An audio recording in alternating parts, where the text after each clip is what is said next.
we're diving into the art of blending two groundbreaking approaches in couples therapy, integrating the structured soundness of the Gottman method with the deep emotional work offered by emotionally focused therapy.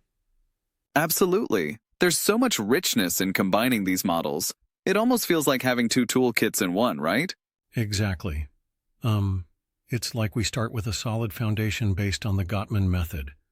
Think of it as building the sound relationship house, where every couple gets a clear roadmap of strengths and growth edges. Yep, for sure.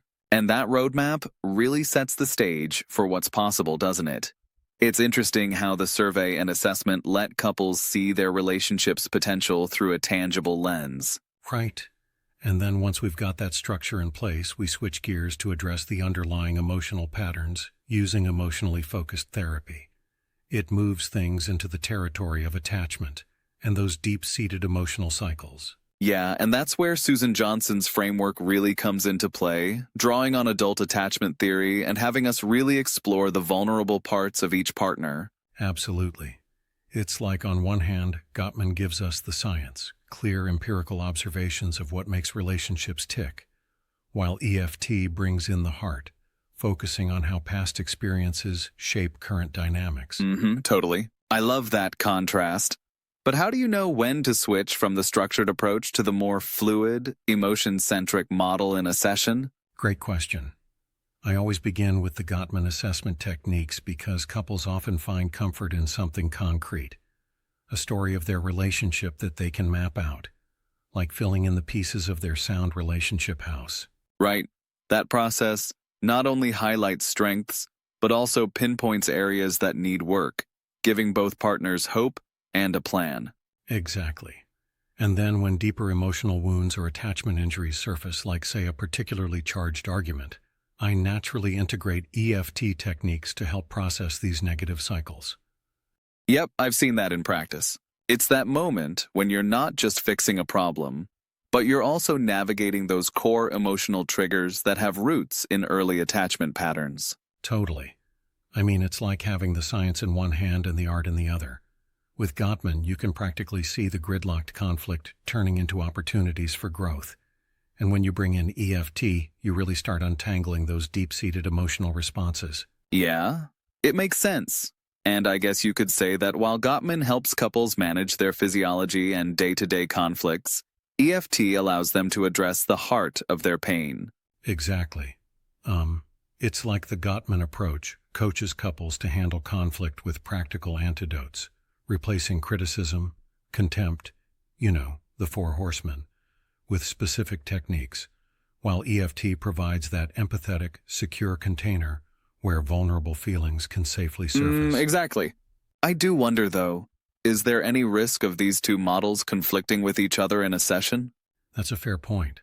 Some might say they're philosophically distinct. The Gottmans warn against therapists becoming indispensable, urging couples to self-regulate, while Johnson's model positions the therapist as a secure base. Yeah, I see that. So how do you navigate that tension? Well, I respect both philosophies. I start with the clear, step-by-step structure of the Gottman assessment so that couples feel safe and understood. Then I lean into EFT techniques when the session calls for addressing deeper attachment issues. It's a bit of a balancing act. So it's like you're not forcing one model over the other, but allowing each to shine at the right moment? Exactly. It's like, switching tools mid-project because different parts of the project need a different kind of nail or screw. Got it. That's a cool analogy. And it sounds like this integrated method really emphasizes flexibility. Absolutely. The reality is that couples come with varied issues. While one couple might thrive on the straightforward, practical interventions of the Gottman method, another could really benefit from the emotional exploration of EFT. Yep, very true. And I suppose even within the same session, you might shift between guiding them through a structured exercise, like the aftermath of a regrettable incident, and then pausing to explore why one partner felt especially hurt. Precisely. That exercise is a perfect example. It has a clear, defined structure to work through the conflict while also opening the door to discussing attachment injuries, where one might ask, why did that argument cut so deep? Right, that makes sense. And by doing that, you're addressing not just the surface-level interaction, but also those underlying beliefs about self and other that have been built up over years. Exactly. It's really about both the tangible and the intangible, uniting the emotional bank account with practices that downregulate negativity and, in turn, build intimacy. Yeah, exactly. Speaking of the emotional bank account, I always found the Gottman model's framing of relationship assets refreshing. It's like, when you feel safe enough to share your vulnerabilities, you immediately start replenishing that account. Totally. And EFT then amplifies that by providing the tools to repair any deficit in that bank account, a sort of mediating process to rebuild trust and secure the relationship bond. I love that synergistic view. But, do you think that sometimes one model might overshadow the other in the therapeutic process? That's a valid concern. I mean, I'll admit, my first love has always been the Gottman method. The clear articulation of relationship dynamics fits so well with my way of working.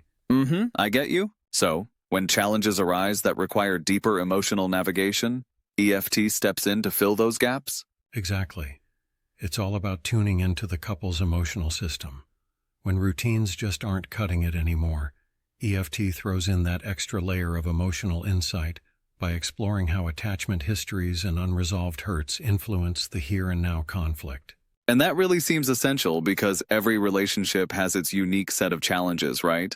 Absolutely, and integrating both models gives therapists a more robust and flexible approach. It's like having a toolkit with both a Swiss Army knife and specialized instruments. Right on. I really appreciate how this integration doesn't claim that one is inherently better than the other, but positions them as complementary. Yes, it's the harmony between the clear, actionable steps of the Gottman method and the deep process-oriented work of EFT that can really transform a couple's journey. It's fascinating to think about how therapists can dynamically choose which techniques to employ and when, adapting to the cycle of conflict and connection as they unfold. Exactly. And that flexibility is crucial in a field where every couple is as unique as their story. By blending these approaches, you're better able to address both the practical and emotional needs of the duo. Yep, absolutely. In the end, it sounds like this integrated approach champions a more personalized therapy journey for couples, one that's rooted in proven research while being adaptable enough to navigate the complexities of modern relationships. Precisely. And by following that dual pathway, couples not only learn to manage their conflicts, but also, over time, rebuild that deep emotional connection, creating enduring and fulfilling bonds. Couldn't agree more. It's been such an enlightening discussion on integrating these models, truly an approach that offers therapists the best of both worlds while empowering the couples to become their own best advocates. Absolutely. Thanks for joining in on this exploration of relationship science and emotional healing, a conversation that underscores the beauty of versatility and empathy in couples therapy.